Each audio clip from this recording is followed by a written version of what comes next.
Okay. I think. All right. So, looks like it's recording.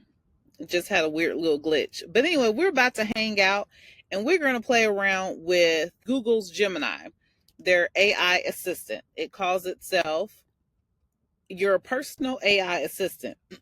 So, what we're going to do, we're going to try to get it to help us get a job as a data analyst. So, I'm just going to ask a simple question like, how how do I get a job as a data analyst? Man, I cannot type. And we're going to go into more like in-depth questions after we see what its response is.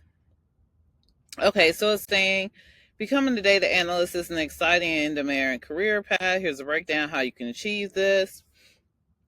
So it's saying build a strong foundation, essential skills, data analyst fundamentals, understand statistical concepts, spreadsheet software, Microsoft Excel is often the starting point, database querying language, SQL, essential for managing, retrieving data from databases. Okay, so it's good information. Now I'm going to ask it, are there any issues that you can see in the future of no, let me see. No, I don't want to say that. I want to say, is there any issues you can see in the current job market for a data analyst? We're going to see if it gets if it tries to get a little bit more personal.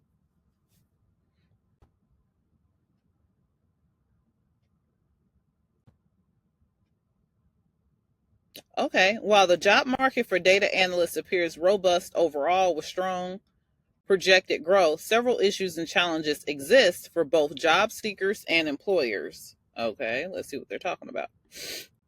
For job seekers, increased competition. Yeah, that's what I'm seeing.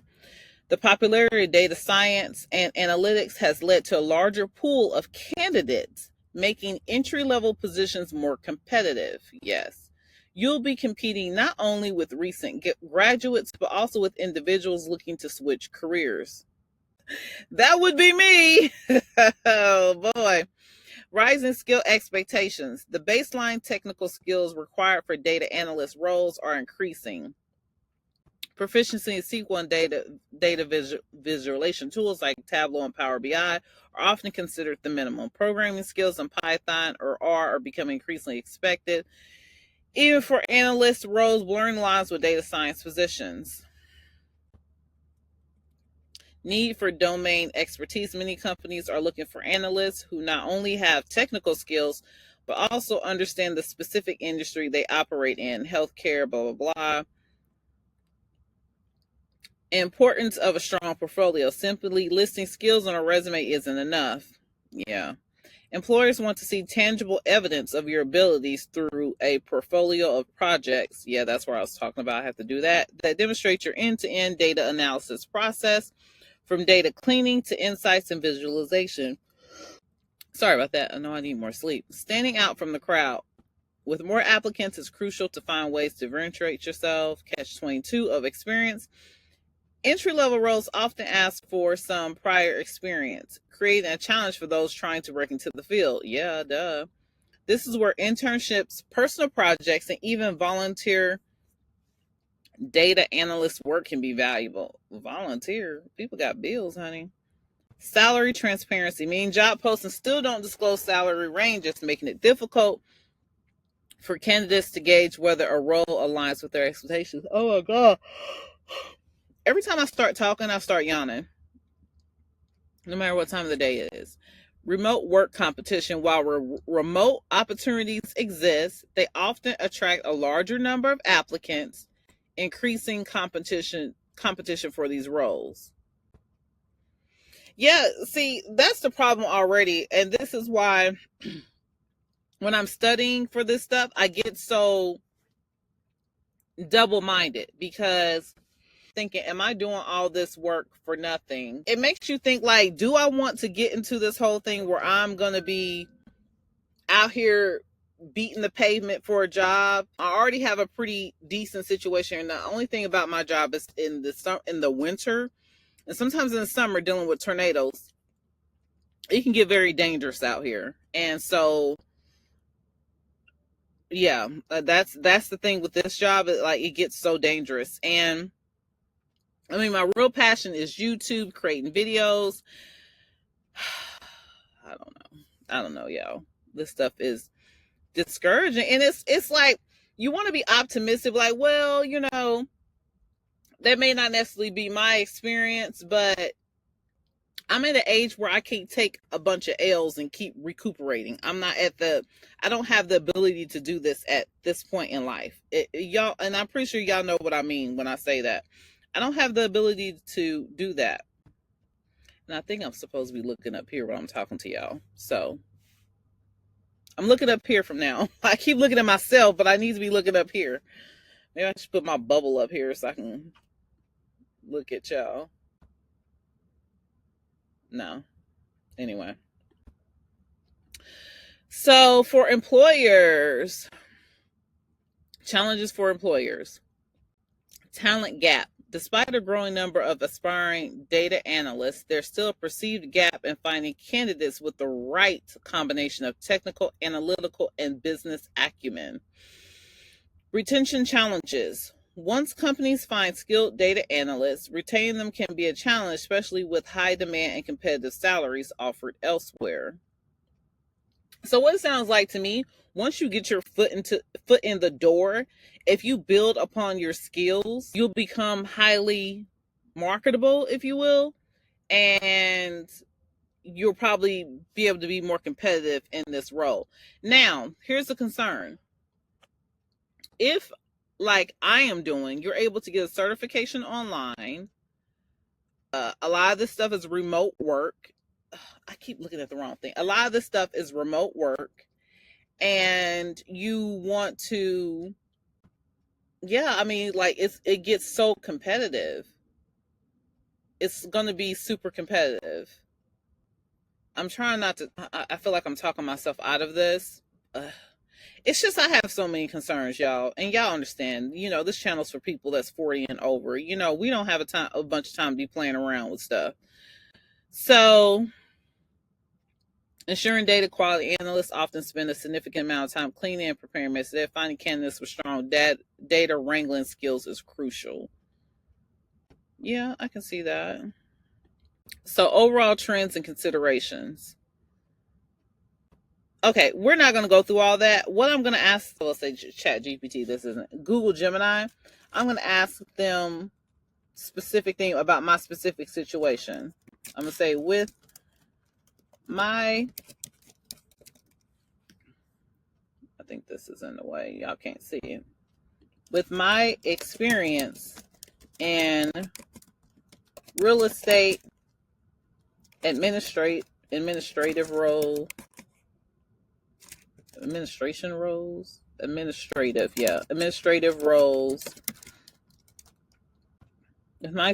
estate administrative roles and a master's degree in public administration. I should have capitalized the first part of that. How likely is it for me to land a role as a data analyst? I don't think Gemini cares about the punctuation, but let me just go. So Gemini says, that's a great question. With your background in real estate, administrative roles, and a master's in public administration, landing a data analyst role is definitely possible. Bold, definitely possible. Okay. Are they just trying to be nice? But it will likely require a strategic approach to highlight transferable skills and address potential gaps. Yes. Here's a breakdown of your strengths and potential challenges along with actionable steps. And y'all, I keep looking it down there, but I want to look right here. Here's a breakdown of your strengths and potential challenges along with actionable steps. Okay, let's see what she's talking about. Potential strengths and transferable skills. Real estate experience, data analysts, and sales and market trends. You've likely dealt with property data, sales figures, market trends, and potentially even basic forecasting. You understand how to interpret and present this information to clients or stakeholders. Yeah, it wasn't easy, but yeah, in some sense. Negotiation and decision making. Real estate involves analyzing data to inform negotiation strategies and make sound decisions. Yeah, understanding what's going on in the market. Client relationship management. Understand client needs and communicating data driven insights effectively is crucial in real estate. Yeah, absolutely. Administrative roles. Data entry and management. You like to handle organized data, ensuring accuracy and efficiency. Reporting documentation. Administrative roles often involve creating reports and summarizing information. Okay, let's go. Let's skip down. I don't want to make this too long. Master's degree in public administration. Quantitative analysis. MPA programs often include coursework in statistics, research methods, and program evaluation. Yeah, but I have to get better in statistics. I'm not so good in that. Policy analysis. Yes, you have experience analyzing data to inform policy recommendations and understand societal trends. Data-driven decision making. Public administration emphasizes using data to make informed decisions. Okay. Let's see. Let's go down to what she says about potential challenges and how to address them. Lack of explicit data analyst experience. Your resume may not immediately scream data analyst. You'll need to strategically highlight the data related aspects of your past roles. Yeah. Technical skill gaps. While your MPA likely touched on data, you might need to develop more in-depth technical skills in areas like SQL, essential for querying and managing databases. Yes, I'm in the process of learning that. Programming languages, Python or R. I do have an introductory into Python. So, I did it right this time. I look at the right camera. I do have an introductory course that I took and completed in understanding the beginning parts of Python. But that's all I understand is like the very, very basics of Python.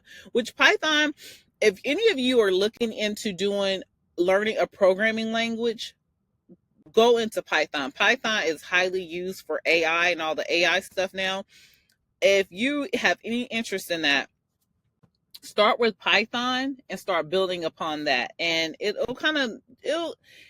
you may not become a software developer or anything, but unless you want to, but it'll help beef up, put a little meat on your resume. So then data visualization, dang, tools, Tableau and Power BI. Yeah, I've looked into those. Perceived career shift. Employers might wonder why you're transitioning into data analysis. Ooh. I definitely was a little concerned with that.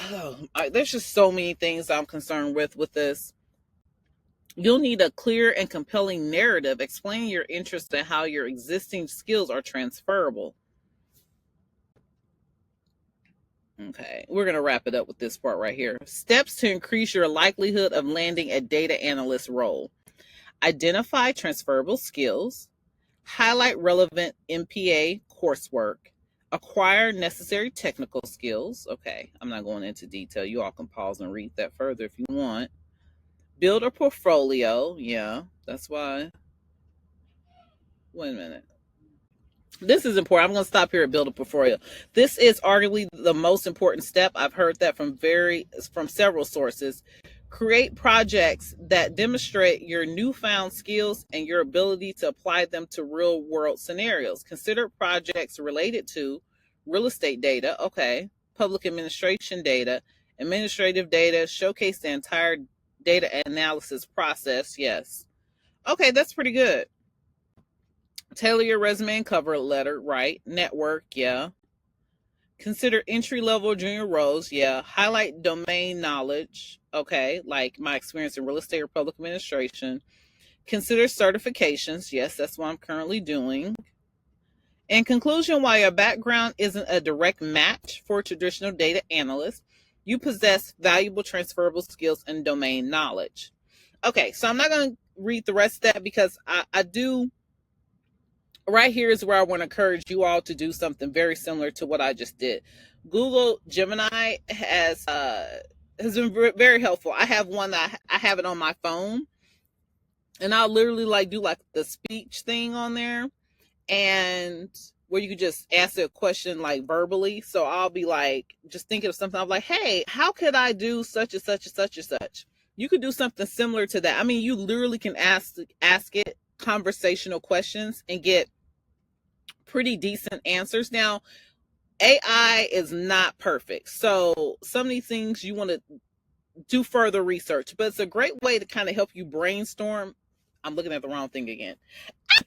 It's a great way to help you I need to put a little sticker or something here. It's a great way to help you brainstorm different ideas and things that, just kind of help you just brainstorm. I would say problem solve, but AI ain't going to solve your problems. We all know that. But it can help you brainstorm and get through kind of like, or even like a brain dump. Like it might be even good to do this right before you go to bed. If you got a bunch of stuff on your mind, just be like, just kind of help you brain dump and get stuff off of your mind and get some clarity on things. I would definitely use this for that. I've been enjoying using Google Gemini the most. I have used ChatGPT, but there's another one I use too. Let me hurry up. Oh, it's called Monica.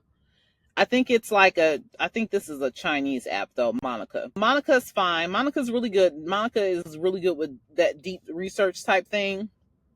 So if you really want to search in depth a topic or something, you can use it for that. But I see here, Google Gemini has the same thing, like deep research type of options as well. I saw that here. Matter of fact, let me move my little face out the way. It had like the option down here before. I don't know where it went to. But anyway, but yeah, I think this will be good for us who are over 40, having some issues. We want to change careers. We want to get a good idea of what the job market is like. We want to get a good idea of what we can expect. This can be helpful. Of course, you do further research, but I have seen that these AI programs have gotten better and better at natural conversation. And so it can just kind of help you brainstorm ideas. So anyway, we looked at that. I encourage you all to do something very similar to what I just did when it comes to career questions and things like that. Just get on and hop on it. Hop on this. If you don't really use AI stuff and you're kind of like nervous about it, just start playing around with the stuff. I mean, the worst to do is give you bad information, and we grown, so we know if something sounds a little funny, we know we need to research it a little further. So don't worry about it. It ain't gonna hurt you to get on here and try it out and mess around with it.